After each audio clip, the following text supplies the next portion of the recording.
Olá, sejam bem-vindos para mais esta aula de História. E hoje nós iremos promover a resolução das atividades propostas na nossa unidade de ensino, na página 18, do volume 1.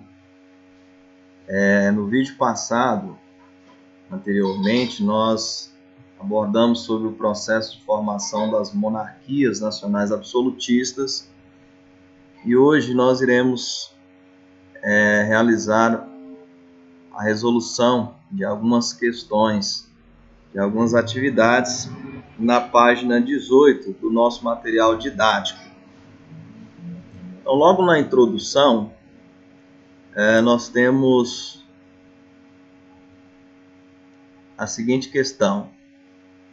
Analise as afirmativas a seguir e escolha entre as duas opções de palavras qual delas completa corretamente a sentença. A. A sociedade feudal se formou na Europa Ocidental no período de desagregação do Império Romano do Ocidente ou Oriente? O que vocês colocaram aí nessa questão? 1, 2, 3, 4, 5. Muito bem. Para vocês que colocaram Ocidente, a alternativa está correta. Então lembra lá que o império que se esfacelou, o império que caiu, que se desmembrou, foi o Império Romano do Ocidente. Então, em 476, na era cristã, cai o Império Romano do Ocidente. Enquanto a outra banda oriental do Império, denominado de Império Bizantino, predominou ativamente quase um milênio, certo? Então, caiu depois, em 1453, certo? Então, é Ocidente. Vamos para B. Durante o feudalismo, predominava uma economia agrária ou urbana? 1, 2, 3, 4, 5. Muito bem. Agrária. Então, lembra lá que o modo de produção da economia feudal foi essencialmente agrária e não urbana. Então, nesse período, as atividades agrícolas voltavam-se mais para o campesinato, para o campo, correto? Vamos para a C. Então, duas opções, servos nobres, era o grupo social que tinha a posse das terras durante o feudalismo. Quem era que tinha posse? Quem era que tinha propriedades? Que era dono das terras? Eram os nobres ou servos? Isso, garoto, muito bem. Eram os nobres. Então lembra lá que a nobreza era grande de boa parte das terras da Europa, enquanto os servos tinham somente a sua força de trabalho e trabalhava nas lavouras, no campo, de maneira árdua e sofrida. Vamos para a D. Na concessão do feudo, aquele que doava as terras era o... E aí, suzerano ou vassalo? Olha, lembra lá que nós já estudamos essa unidade. Então, lembra lá do feudalismo. O suzerano, que era o grande senhor feudal, ele que era dono de todas as terras, e porém era ele que doava as terras, o benefício, para o seu vassalo. Então, portanto, a alternativa correta aqui para preencher essa lacuna é suzerano, certo? Aquele que recebia era o... diferentemente daquele que doava, que era o suzerano, o que recebiam era o vassalo. Muito bem. Quem errou aí, por favor, pega a borrachinha aí, apague e faça a correção. Vamos para aí. O poder durante a Idade Média estava centralizado ou descentralizado? Quem acertar vai ganhar 1 milhão. 1, 2, 3, 4, 5. Muito bem, descentralizado. Então, quem falou descentralizado? Opção correta. Então, lembrar que durante o período medieval, o período da Idade das Trevas, o poder esteve descentralizado nas mãos dos senhores feudais, então não existia um poder centralizado, correto? Beleza. Vamos para F. Na Baixa Idade Média, as cidades que surgiram em torno das feiras eram chamadas de poleis ou burgos? Quem que falou poleis aí? Não, tá errado. As polis ou poleis eram características das cidades-estados gregas. Você vê, na Grécia, um período que antecedeu o nascimento de Cristo, né? E, portanto, nós estamos falando na era medieval, depois da era cristã já, certo? Então, o nome das cidades do período medieval era chamado de burgos. A opção correta, burgos. Vamos para G. No comércio realizado nas feiras, um complicador era a circulação de diversas moedas, pois cada feudo ou estado tinha o próprio dinheiro. E aí, qual das opções? Muito bem, feudo. Certo?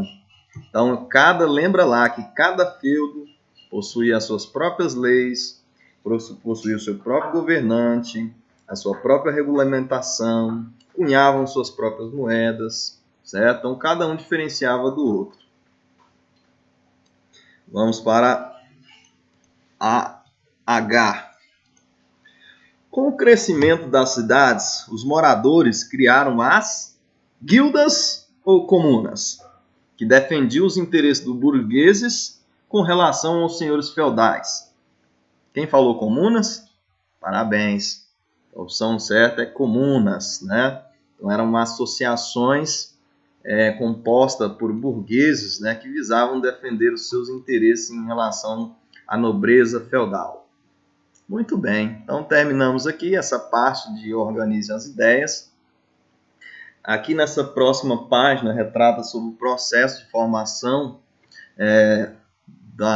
dos Estados Nacionais modernos, em especial dando destaque aí para a burguesia e para o absolutismo, certo? Lembrando que a burguesia, lá no período da Baixa Idade Média, a burguesia se fortalece diante da dinâmica das atividades comerciais e, portanto, uma vez economicamente fortalecida, ela auxilia o rei a centralizar o poder, principalmente na formação dos exércitos permanentes, certo?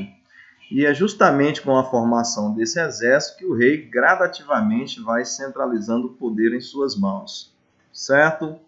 E com o fortalecimento do rei, quem é que vai perder poder nessa conjuntura?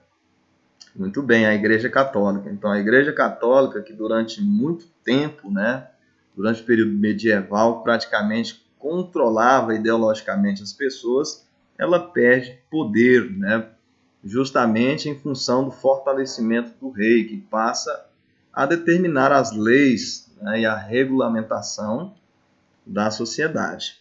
Certo? Muito bem.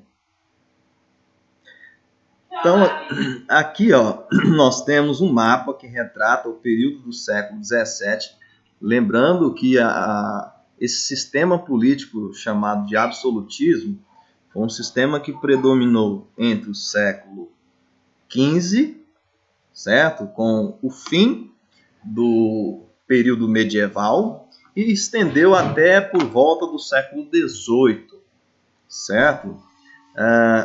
Então, os principais reis que podemos dar destaque, né, que realmente tornou-se o ícone do absolutismo monárquico na Europa, podemos dar destaque para o Luís XIV, né, da França, o denominado Rei Sol, e também na Inglaterra, o rei Henrique VIII, o fundador do ato de supremacia que deu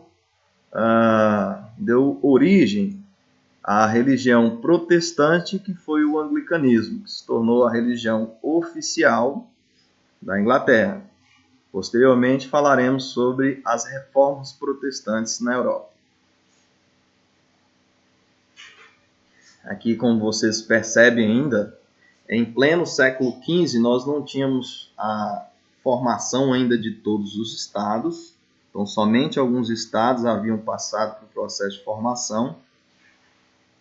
E vamos lá analisar.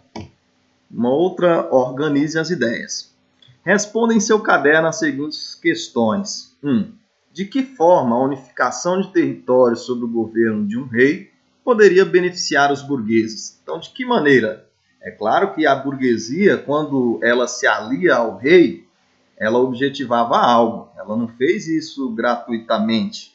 Então, ela fez isso visando interesses próprios. E quais foram esses interesses? Muito bem, então vamos lá. Então, vocês têm que ter em mente, caros alunos, que a burguesia tinha interesse no processo de unificação dos territórios, porque facilitaria as práticas comerciais e mercantis, justamente porque, havendo essa centralização, consequentemente haveria a unificação de sistemas de pesos, medidas, moedas, impostos, leis, o que facilitaria as trocas comerciais, porque antigamente, no período medieval, como o poder era descentralizado e cada região tinha a sua moeda, a burguesia tinha que pagar impostos. É o que hoje nós chamamos de pedágios.